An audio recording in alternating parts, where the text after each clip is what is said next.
જે થોડા સમયથી આદિવાસી સમાજના ઘરો વિશે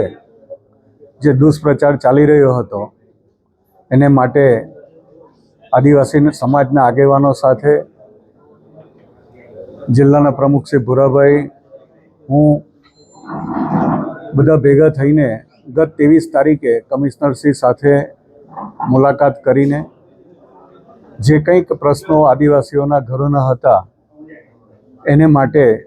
ચર્ચાઓ કરી. આદિવાસીઓના કોઈ પણ ઘરને બળજબરીથી વિસ્થાપિત કરવામાં નહીં આવે એવી ખાતરી કમિશનરશ્રીએ આપી છે. બીજી વાત કે જે કંઈક આકારણીવાળા ઘરો છે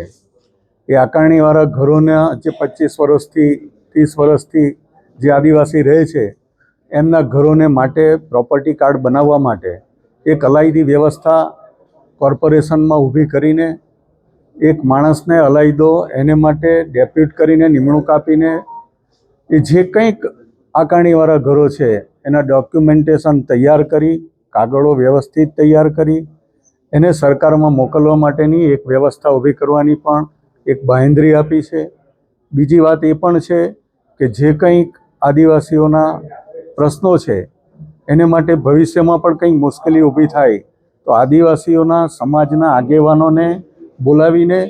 એને વિશ્વાસમાં લઈને કાર્યવાહી કરશું એવી પણ કમિશનરશ્રીએ ખાતરી આપી છે. અને કમિશનરશ્રી ચોખ્ખું કહ્યું છે કે ભાઈ કોઈ પણને બળજબરીપૂર્વક વિસ્થાપિત કરવામાં નહીં આવે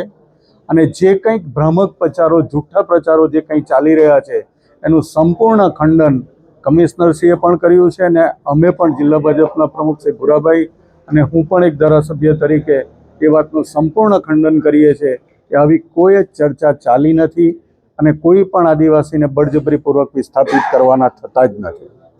નવી નગરી વિસ્તારમાં જે ફોર્મ ભરાયા છે એ ફોર્મ મુદ્દે શું? કોઈ પણ જગ્યાએ નવી નગરીની વાત નથી. કોઈ પણ આદિવાસી વિસ્તારની અંદર કોઈને પણ બળજબરીપૂર્વક વિસ્થાપિત કરવાનો પ્રશ્ન જ ઊભો થતો નથી એવી સંપૂર્ણ ખાતરી કમિશનરશ્રીએ આપી છે.